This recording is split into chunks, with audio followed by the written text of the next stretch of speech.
What up, y'all? It's your boy Said Linus checking in once again. This is the NFL Week 10 recap. This is Virtue.News Sports. We got sponsored by Virtue.News, the online publication, so make sure that you head over to Virtue.News to get all of your news needs, especially during this shutdown or end of shutdown or whatever's going on. And then also make sure that you download the Fanbase app. Right now, we record all of our episodes right in the Fanbase audio room. Make sure you sign up for the Virtue.News Sports Camp so that you will be notified every single time that we go live. I got Rodney Ricks with me. What's going on?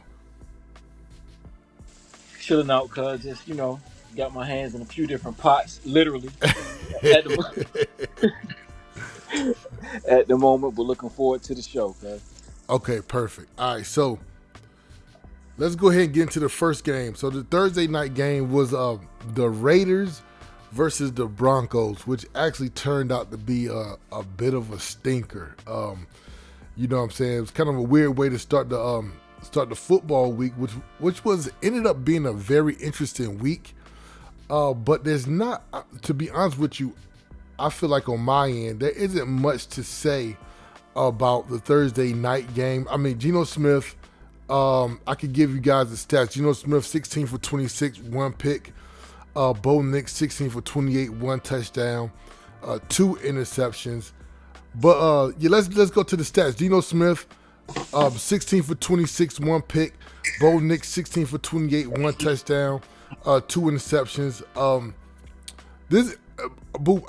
I guess this is my takeaway from this game. I mean, in case I didn't say the score, the Broncos won 10-7. This is my takeaway from this game.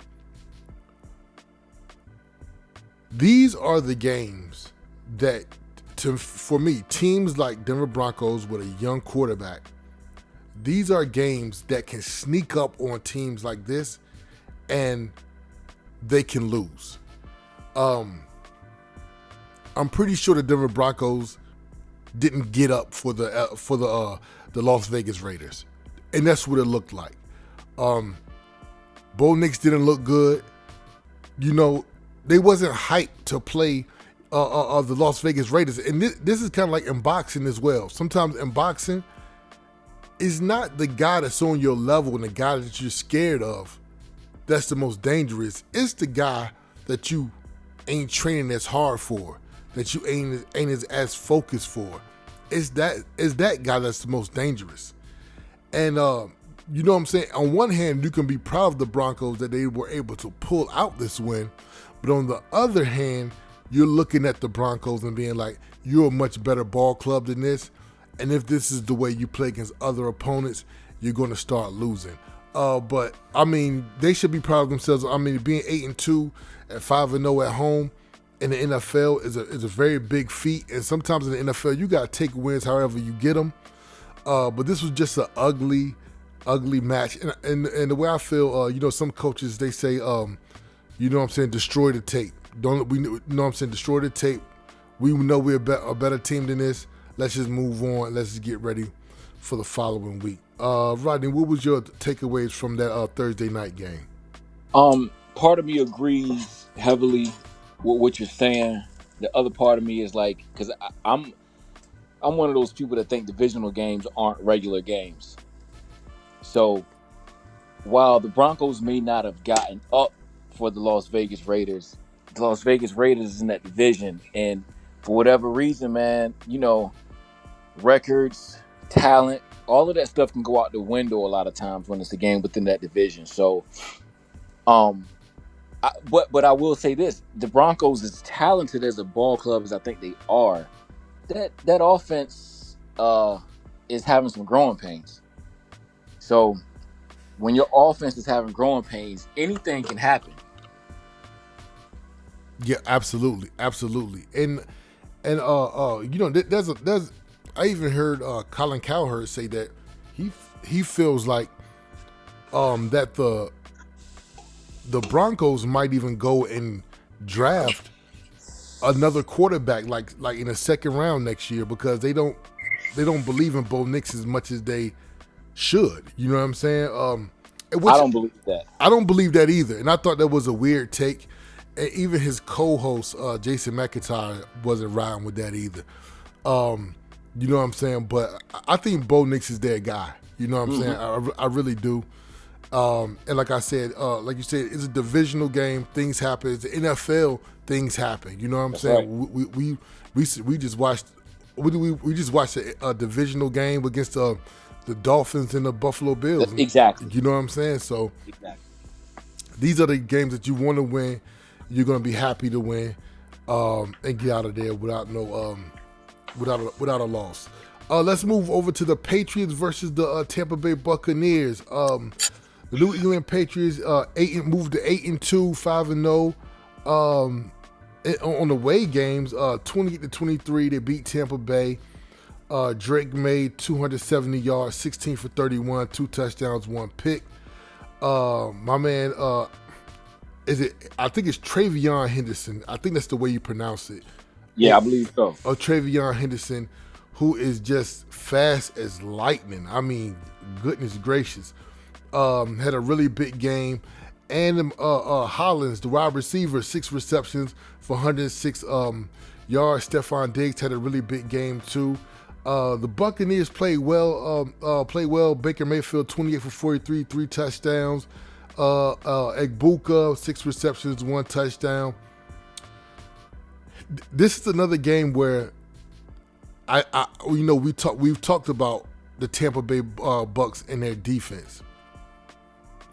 And I said that, Todd Bowles is a great defensive mind.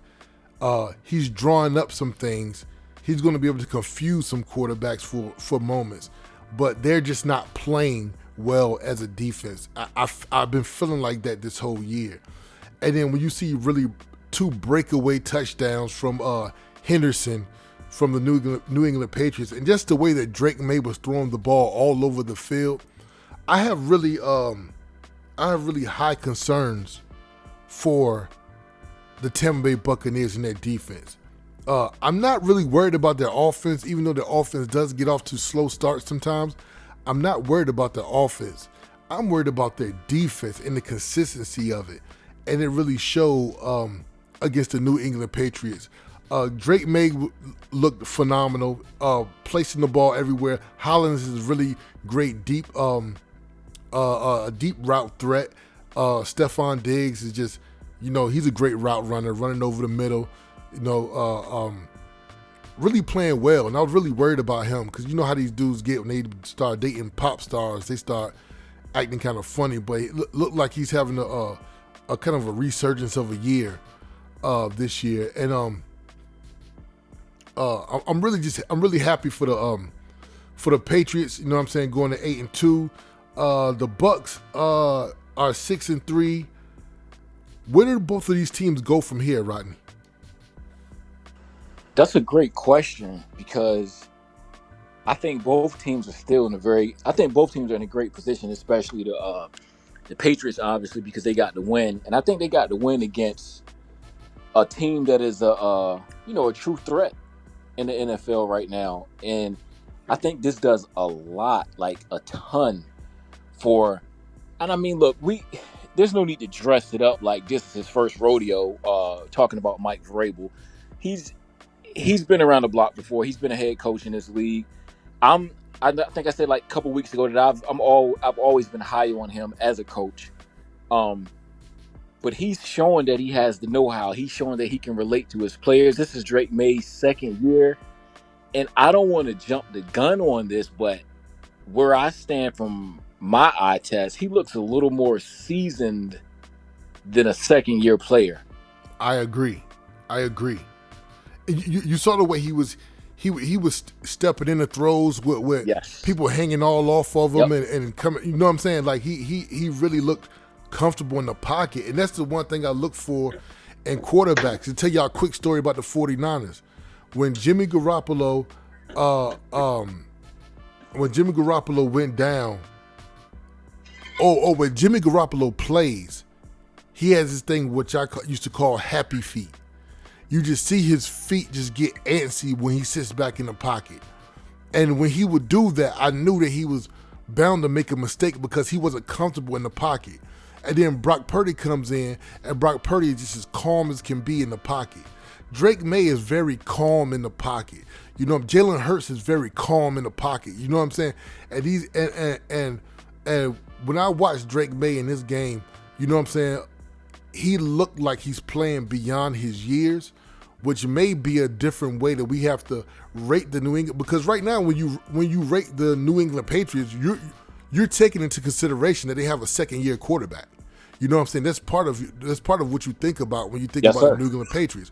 But if you're looking at a guy who's second year, but he's playing like he got 4 or 5 years underneath his belt, then you know they might really end up being some really bona fide contenders. I think they are right now, and I know that sounds a little premature, but see, sometimes coaching can be underestimated, and then sometimes it can be over exaggerated. You know? Yep.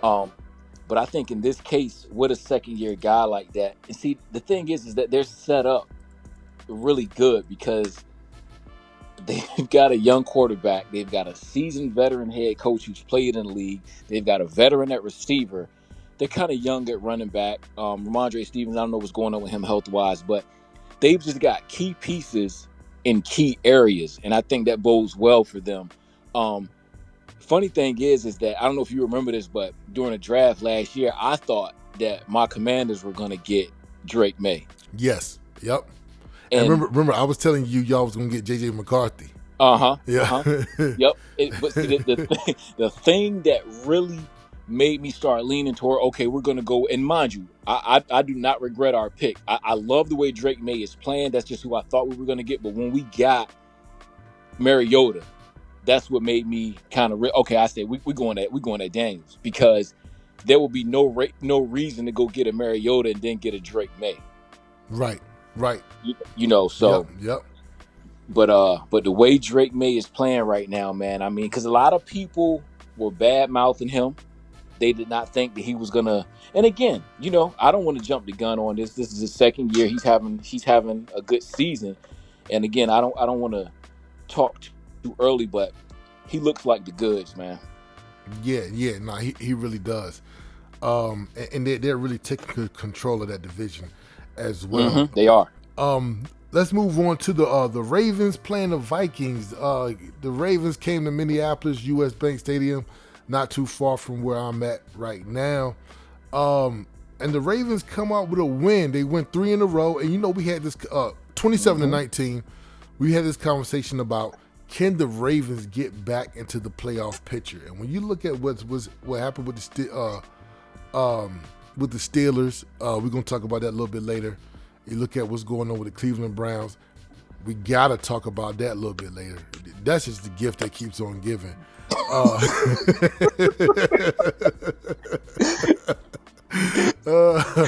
And then the Cincinnati Bengals, they talking about Joe Burrow is practicing. You know what I'm saying? All of these guys, everybody is starting to get bunched up, and it's looking like the Baltimore Ravens are in the thick of things to go ahead and win this division with 3 in a row. Now, I'm going to give you my assessment. I'm going to give you some stats. I'm going to give you my assessment.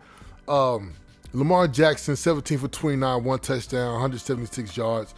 Derrick Henry, 20 carries for 75 yards. Zay Flowers, 4 receptions, 75 yards. J.J. McCarthy, 20 for 42, 1 pick, 2 interceptions, 248 yards. I guess he led him in rushing as well with 5 carries, 48 yards. Naylor, 5 receptions, 1 touchdown, 124 yards. So the Ravens first. One thing that jumps out at me is that even with Lamar Jackson being back, I do think the Ravens are still very fortunate that they played the Miami Dolphins and they played the Vikings. And the reason why I say that is because Lamar Jackson is not 100%. Lamar Jackson is probably not even 80%. When I look at him out there, he looks somewhere between 65 and 70. And I feel like they not even like protecting him though. Like I see them try to jump over somebody, and it's like, bro, you know what I'm saying? Like you're not 100%. He's definitely not as quick. He can still run, but he's definitely nowhere close as quick Right. as he is in his prime. So he's been throwing the ball well. Don't get me wrong. He's been throwing the ball well. He threw the ball well against the Vikings. Now, but I do think they're fortunate because, Miami Dolphins is just not a really good team right now, even though they did get a big win against the Bills. But then Who I don't think is very good, but go ahead. yeah, yeah, exactly. You're not gonna find them in my top 5 power rankings this week. Uh, but then you have Vikings, where you have a quarterback in J.J. McCarthy, who it's his second year, but it's really his rookie year. Yeah. And the connection and the chemistry between him and Jefferson and Addison and Naylor is still not there. So I felt like the Ravens were able to kind of exploit that a little bit and able to get a couple wins. Now, for whatever, it's 3 wins in a row. 3 wins in a row is 3 wins in a row. You know what I'm saying? Your record is still 4-5, which is great for the Ravens. But for the Vikings, I don't know. I just got to convince them that it's going to take time because, I've talked to Vikings fans just in my daily travels out here, and, they're quick to jump off of somebody if they're not performing that well, especially turning the ball over. Because J.J. McCarthy has 2 picks, but it really should be 3 because 1 got called back. I still do think that he is the goods and that he's going to be a really good quarterback for this team, but I just think it's going to take some time. And then you have to deal with who's going to wait for that time. Is Justin Jefferson's going to wait around for that time? Is you know what I'm saying? Is it time to get rid of the GM because he let Sam Darnold walk out the door and betting on J.J. McCarthy? And Sam Darnold, he may or may not make an appearance in my top 5 MVP race this week. You know what I'm saying? So what is that's what this argument goes back to? Yeah, no, it does. But look, remember, the Vikings are not new to this. Remember when oh my goodness. Oh, they had Case Keenum. Case Keenum came in and played, took the Vikings all the way to the NFC Championship game. They lost to the Eagles, right? Unbelievable year. Stephon Diggs, Adam Thielen, and the whole 9, right? And then they go and get Kirk Cousins. Now, I'm not dissing Kirk Cousins. Yeah, they had success with Kirk Cousins, but that chemistry they had with Case Keenum, you can't buy that. No, they disrupted it. They disrupted it. You know what I'm saying? And so I was kind of surprised that they were so eager to do it again. You know what I'm saying? And I was just surprised by that. Not saying that they should have traded J.J. McCarthy or whatever, but they should have found a way to maybe keep both of them until J.J. McCarthy develops, or if Sam Darnold has another great year right away, you know what I'm saying, then you got your quarterback and you go ahead, you know what I'm saying, see what you can get for J.J. McCarthy on the market. You know what I'm saying? But they didn't do that. They moved Sam Darnold off, got J.J. McCarthy, and now it's just going to take some time. Rodney, what you got for that game? Yeah, I mean, it was I'm one that believes that the Ravens are going to go on the run. I had this conversation with my dad, and he just completely disagrees. But I think the Ravens are set up. And like you said, Lamar is not 100%. But if he can get a couple of Mickey Mouse games, and I hate to use that term talking about an NFL team, but if he's playing teams that are, trade time, they sold a farm, they got rid of some key, defensive guys, they kind of weaken their pass rush. If Lamar can come up against a string of games like that, I think they're gonna they may have another loss in them, maybe one, but other than that, I think they're gonna make a run. And go ahead. Well, I'm gonna tell you what, they 4-5 right now. They definitely gonna be 5-5 because they play the Browns next week. So well, see, that's what I'm saying. And so now while they've got a decent pass rush over there, they don't have enough firepower to kind of keep the Ravens at bay to where, to shake things up enough. Because a defense, man, when a defense is out there 85% of the game, I don't care who you got. You can have Ray Lewis and Ed Reed. Them dudes playing the majority of the game. They're gonna be winded. Be winded. Yep. Absolutely. So, Absolutely. Yep. you know, So yeah, let's keep an eye on the Ravens. You know what I'm saying? Can they win 4 in a row against the Browns? We're going to examine the Browns a little bit later on one of our topics or whatever. But let's move on to the LA Rams versus the San Francisco 49ers. Now I watched this game, and quite frankly, I've been talking about how great of a job our coaching staff has been doing this year with getting our team ready and everything like that. But if I'm going to be honest about the San Francisco 49ers, I think that Cinderella winning with third and fourth string guys type of thing, I think it's come to an end. it only lasts for so long, man. It only lasts for so long. You know what I'm saying?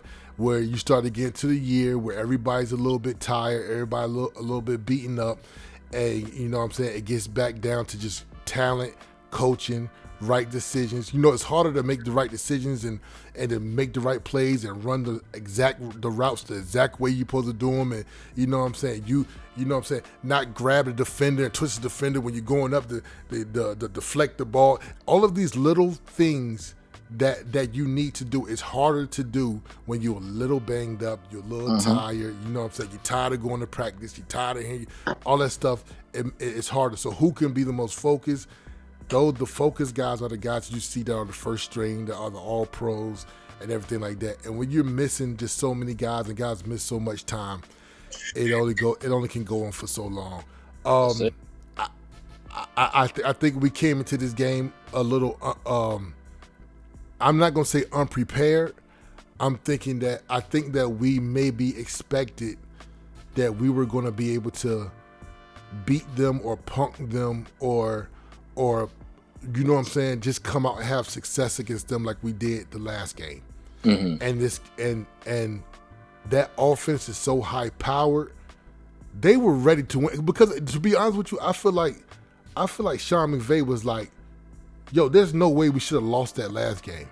And so he came out this week to prove a point. Yes, sir. And they scored them points so quick. I mean, I'm talking about you get up and come back from the commercial break, they dancing in the end zone. You know what I'm saying? Right on.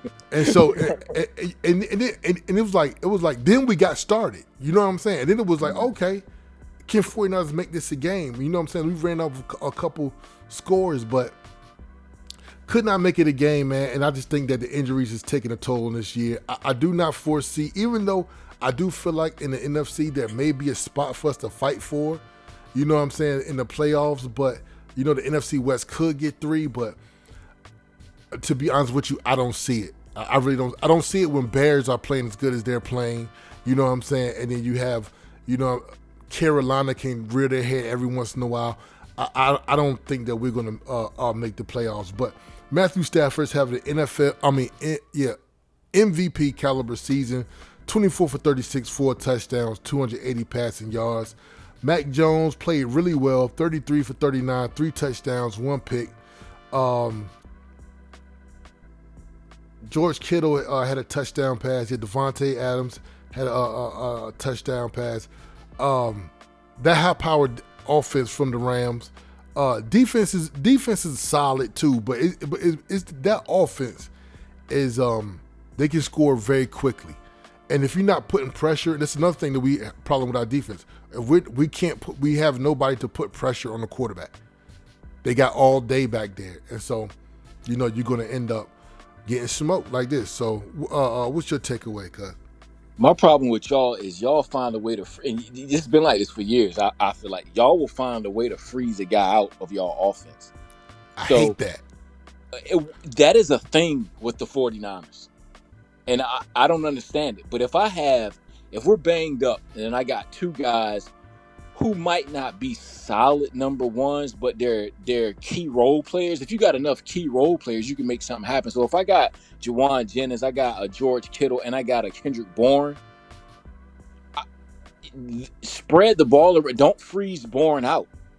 And then you can run 2 tight end sets with Kittle and Tonjes. There's just look, I'm not trying to sound like I know more than Coach Kyle Shanahan, but I know what talent looks like, and I know how to call plays. I know what plays look like, and I know that again, like you just said, that Rams defense is a stout defense, but you have to take advantage of weaknesses where weaknesses are. So if you can run two tight end sets and run a bubble screen to Kendrick Bourne, or and disguise the bubble screen to Kendrick Bourne, and then throw it to McCaffrey. There's things to do, man, to keep a defense honest. And I think too many times teams respect other teams too much to the Yeah. point where they're not getting in their bag like they should. And I saw a lot of that in y'all's game. Now, again, like you said, they jumped on them early, and the Rams were just ready to play. But I'm talking about to try to offset and counter that stuff, man. There's things that you can do to keep a team off balance. Not to skip games, but I saw a lot of that last night, and two great defenses last night. But I saw a lot of plays where it's like, okay, they've got this guy here and they've got that guy there, so we're not going to do this. Like, no, play your style of football. It's like how the Steelers can kind of dirty a game up. The Steelers can play like the Yeah. greatest show on turf with Kurt Warner in them, and they'll make it an ugly game because they're going to force you to play the way that they play. Mm-hmm. I think too many teams don't do that. Yeah. Yeah. No, I definitely agree. I definitely agree. Um, yeah, and I agree with you because I'm looking at the stats. Kendrick Bourne only had one reception. Don't see how many targets he had. But he had one reception. George Kittle had 9, and which leads me to believe that because George Kittle hasn't been getting targeted at all the last And few I games, don't get it. and then comes out this game he has 9 receptions, which leads me to believe that it was the game plan to get him involved. So you know, So with that being said, mm-hmm. you can see that was on their mind. Let's get Kittle involved. Let's get the tight end involved. So with that being said, why wouldn't you run more two tight end sets with him and Yeah, Tom to keep the defense off balance? yeah, yeah. And I did see because I think Tonjes does have a did score a touchdown. So he did, and I remember Kittle was in the game. So they ran it a little bit, but they didn't commit to it. They Man, did run it a few times, but man, you remember how my daddy used to play Madden? How ah, he will run the same play 1,000 times in a row until you stop it. yeah. You're gonna have to stop that play to make him stop running the play. Yep, absolutely, absolutely, man. So yeah, so we'll keep an eye on that, man. Like I said, Rams looking really good in the NFC, man. 49ers taking a step back with a couple, with a big loss. The next game we got was the Sunday night football game, the Pittsburgh Steelers against the Los Angeles Chargers. Man, this was a tough one because, well, I was saying that. Excuse me. Justin Herbert, these are the games that he needs to win because I'm not gonna lie, I grew a little bit tired of the praise that Justin Herbert was getting, which I thought his success was premature. Not the talent, but Right. just what he was able to accomplish was a little bit premature. And I said, part of this is winning these primetime games and these games that come on Thursday nights and Sunday nights and Monday nights that he's going to be playing in, especially against other good quarterbacks. Kirk Cousins syndrome. Right, exactly. The same exact thing. You know what I'm saying? And Justin Herbert is starting to win some of these games. He won the season opener against the Chiefs. He got this game against the Steelers. There was another game he got this year against somebody that slips my mind. But these are the big wins that he really needs. And the Los Angeles Chargers are 7-3 under the Jim Harbaugh this year. And the game, I'm not even gonna say they played great. They played a good game, a good solid game. Keenan Allen broke the record for the most receptions as a Charger. And it looked like the Aaron Rodgers and the Pittsburgh Steelers could not get it together. There was a couple interceptions. Just don't. And people are saying, "Oh, is Aaron Rodgers old or Aaron Rodgers?" I just think that I think DK Metcalf maybe maybe it's not enough for him to be your number one anymore. Bingo. Ding, ding, ding, ding, ding, ding, ding. You know what I'm saying? I don't think that's enough anymore. And they're trying to And look for another guy. Somebody else had to step up. The big boy. What's the big boy? That's the tight end. Washington from Washington. Georgia. Yeah, Washington. You know what I'm saying? That's a good look at tight end, but they need some other receivers. They trying to cultivate. And this is another thing where, I really like Aaron Rodgers over at the Steelers, but they need another wide receiver, and I'm gonna They say did that to themselves, though. Okay, go ahead. Explain that. They knew that. They knew that in the offseason. Aaron Rodgers, and here's where my I don't necessarily want to call it arrogance. I'll just say my my football prowess comes into play. And as a matter of fact, I'll say our football prowess, because we had these different conversations and we know this stuff, man. Aaron Rodgers historically has had two number one receivers, maybe a number one and a one, maybe a 1A and a 1B. He's had that his whole career. Mm-hmm. You cannot strip him down to a DK Metcalf. He's never had a DK Metcalf type of receiver. Exactly. Very true. And that type, the speed, the hands, the route run, all of that stuff matters when a guy has been spoiled with that his entire career. He's always had it. Jordy Nelson, Driver, Jennings. He's always had and he's been blessed to have a tight end sprinkled in on a few of those ball clubs. So they gave him one big body receiver who's not fast. Yep. And basically, when I look at it, he's got four tight ends, because I'm calling DK Metcalf a tight end. He's got Jonnu Smith, he's got Freiermuth, he's got Washington, and he's got DK Metcalf. Yeah. And DK Metcalf, I mean, to me, it looks like he's having an even harder time of getting open. Separation. Yeah, getting any type of separation.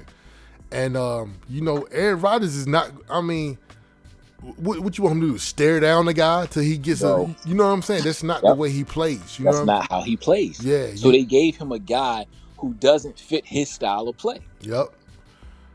So we'll see if the Steelers is going to be able to turn this around. But I think this is a really good look for the Los Angeles Chargers moving on to 7-3.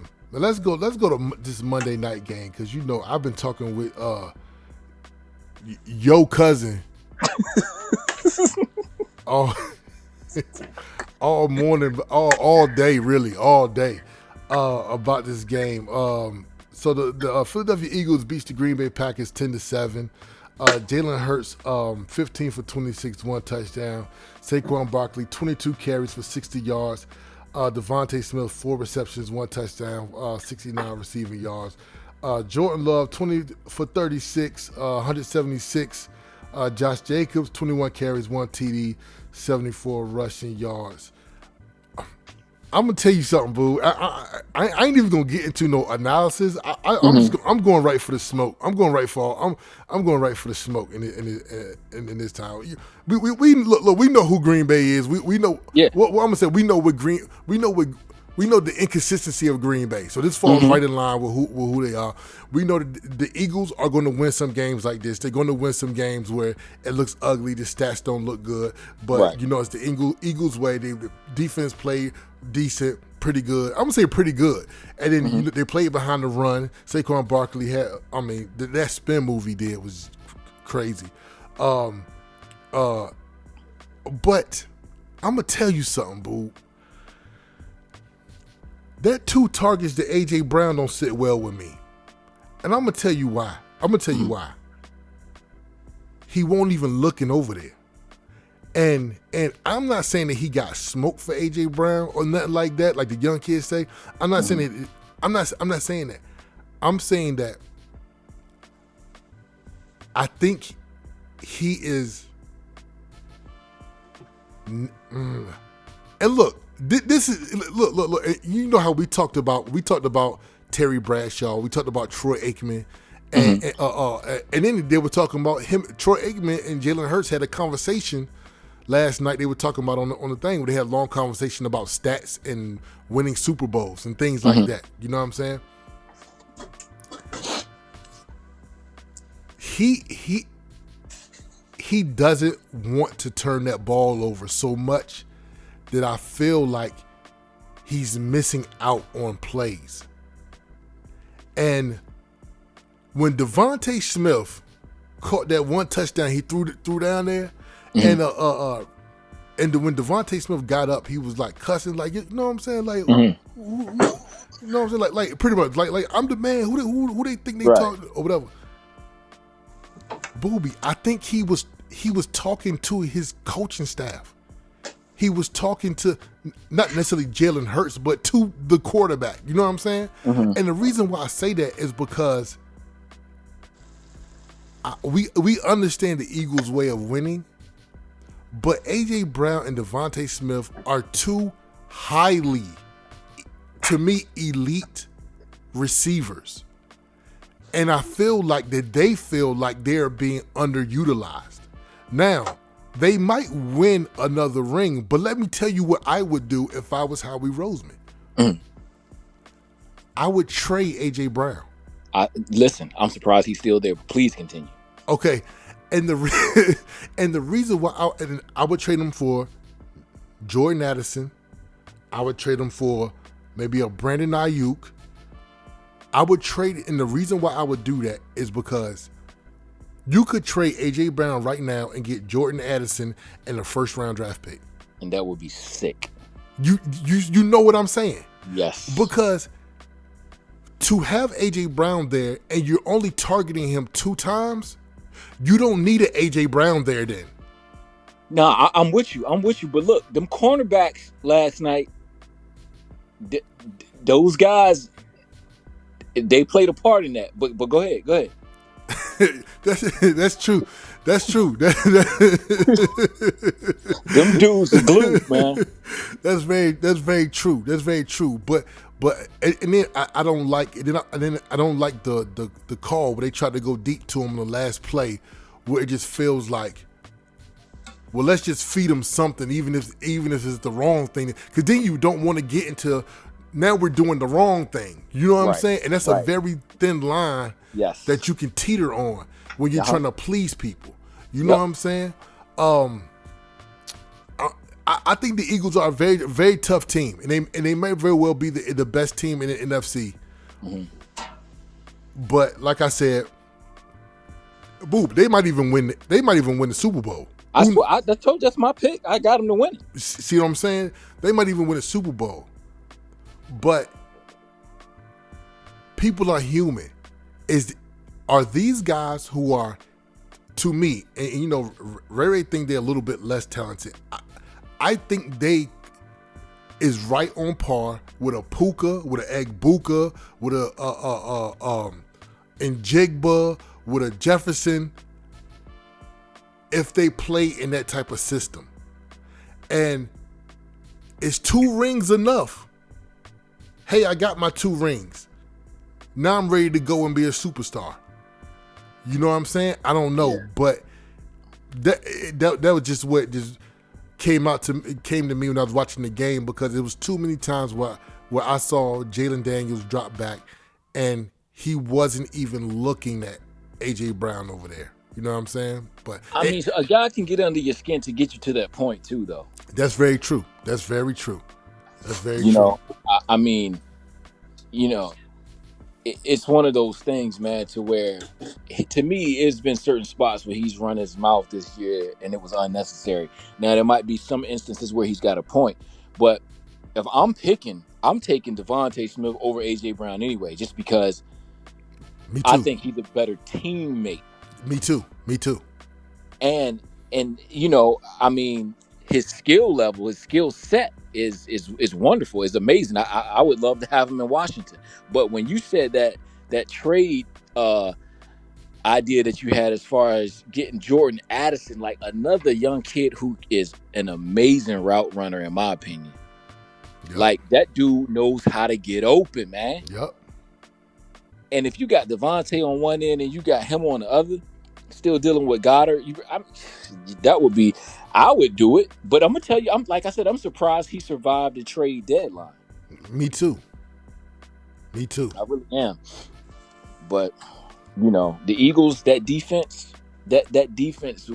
right now, when I look at that defense on paper, and the words of Herm Edwards, you got to play the game, and you play to win the game. But when I when I look at that defense is insane, man. Those new acquisitions that they got, that I don't know how they were able to acquire those guys.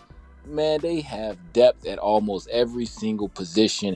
And you look right now, still up to this week right here, you got guys still dropping off, being out for the season. And they are just getting thick Yep. at every position. I'm like, my goodness, man. Yep. They're gonna be a very, very tough team to beat. They play, if I'm not mistaken, they play Detroit Lions next week. Which is gonna be a really good game as well. And look, this is not even the Eagles having an easy schedule. I believe Right. the Philadelphia Eagles have had the hardest schedule of any team this year. Man, shoot, look. The reason I guess I'll go with that is because I'm speaking from somebody in the same division, because I Same think we division. have. Yep. Yeah. Exactly. Yep. So we gonna see, man. The season is starting to shape up. You know how we was talking. The season is starting to shape up. Now, just to reset the room, next we're gonna do the top 5 MVP race, and then we're gonna talk about a couple of news stories or whatever. And then a couple of news stories. Make sure you log on to Virtue.News, who is sponsoring this show, Virtue.News. Make sure you join the Virtue.News Sports Camp on Fanbase app, so you could be right in here with the live recording that we do when we record our shows. Now let's get into the top 5 MVP race. Number 5, I got Sam Darnold coming in. He's been playing great. Seattle Seahawks only lost 2 games. They're at the top of the NFC West with the Rams, which is going to be a big game when they face each other next week. Sam Darnold looks amazing. Looks like he's picked up where he left off from last year with the Vikings, and I have him top 5 in the MVP race. Number 4, I got Drake May and the Patriots. With Hollins and Stephon Diggs, he's throwing the ball. They got a really great offense, really tough defense. But Drake May is putting the ball exactly where it should be. And also, he looks like he's playing beyond his years, and he is very calm in the pocket. Drake May at number 4 in the MVP race. Number 3, I got Jalen Hurts, because Jalen Hurts, you can't always look at the numbers. You got to look at the wins. And with the Philadelphia Eagles boosting their record to 7-2, that's what you base Jalen Hurts off of. And when he needs to make big throws, he can make big throws at the end. And number 2, you got Matthew Stafford. He's playing lights out. He lit up the San Francisco 49ers this week. MVP numbers, leading the quarterbacks in almost like every category. Matthew Stafford having an MVP type season. Got him in number 2. And number 1, I got Jonathan Taylor. Still having an incredible season. He lit up the Atlanta Falcons this week with over 250 rushing yards. What more can you say? Jonathan Taylor, number 1 of the MVP race. Now, let's get into some news. Now, Brian Daboll, the coach of the New York Giants, actually got fired this week. This is news coming out of ESPN. The New York Giants fired Coach Brian Daboll on Monday after the team blew another double-digit lead Sunday in Chicago. The past few seasons have been nothing short of disappointing, and we have not met our expectations for this franchise, Giants co-owner John Mara and Steve Tisch said Monday in a joint statement. We understand the frustrations of our fans, and we will work to deliver a significantly improved product. Assistant coach and offensive coordinator Mike Kafka will serve as the Giants' interim coach. Kafka was a finalist for multiple head coaching jobs over the past 2 years. Joe Scowen will remain the team's general manager and lead the search for the next head coach. Brian Daboll, we knew his days were numbered. When the Russell Wilson situation, they lost those games early. They end up putting in Jackson Dart, and you thought there was some magic with Jackson Dart and Daboll. Then Daboll gets hurt. Jackson Dart is having concussions after every game. You know what I'm saying? This thing had ran its course. The morale is low. You got to go ahead and get rid of him. I thought it would come at the end of the year, but maybe it was time to just go ahead and cut bait right now. So Brian Daboll leaves. Who's going to be the next head coach over there? We probably will see, because there are going to be a good amount of firings this year, I believe. But it's New York, and you want a tough guy. You want a guy with presence. You want a Bill Parcells type of guy. You know what I'm saying? And I think that's who they need to look for. Not sure who that will be. Some people are saying Mike Tomlin. Maybe Mike Tomlin time has run with the Steelers, and maybe he needs to come to the Giants. Who knows? But many people are saying that. Now, the other big story is whether or not Dillon Gabriel needs to go ahead and be benched with the Cleveland Browns. I mean, the Cleveland Browns are not playing well at all. They just lost to the Jets, who many people perceive are probably the worst team in the NFL. And Mike Stefanski is dead set on Dillon Gabriel continuing to start this year. Now remember, Joe Flacco was the first quarterback. Joe Flacco was playing horrible with the Cleveland Browns. They trade him over to the Bengals in the same division because they thought that it was over for him. And then he ends up playing very well with the Bengals. Then you got Dillon Gabriel steps up. And then Dillon Gabriel plays, and he's playing bad. And I've never seen a team be this committed to a third-round quarterback who started the year as a backup. Now, I've seen first-round guys. You say, hey, no matter how bad he's playing, we're going to play him throughout the whole year. But this is the type of commitment they have with Dillon Gabriel. And I listen to a lot of Cleveland radio because I think it's just a very interesting topic. I don't think Stefanski wants to play Shador. Even so much so to the point where it almost looked like he avoids even saying Shador's name. But he is so committed to sticking with Dillon Gabriel. And the way he's coaching Dillon Gabriel also looks like that he's coaching him for the future. He doesn't want to call any type of all the plays are very vanilla. He doesn't want to put too much on him. Doesn't want him to make any mistakes that'll lower his confidence. And that's the way he's coaching them. I don't think we're going to see Shador Sanders this year unless Dillon Gabriel gets hurt or whether Stefanski gets fired. I think it's the only way you see Shador this year. And then you got Deshaun Watson coming back. Now, what's going to happen when Deshaun Watson coming back? Some people in Cleveland believe that he'll be back before the end of the year. So then you have to deal with that. So Cleveland has some things to really figure out and work out, but I do not believe that Stefanski, the guys, Andrew Berry, I think his name is the GM, Haslam, the owner, I think I don't think they're operating in the best fiduciary obligation they should have to their ball club and their investment in the Cleveland Browns. I think the Cleveland Browns need a spark, and I think it's time to go ahead and just say, hey, not that you're done for the year, and not that we're not behind you, and that we don't believe in you, but you played a good amount of games, and you're still making a good amount of mistakes.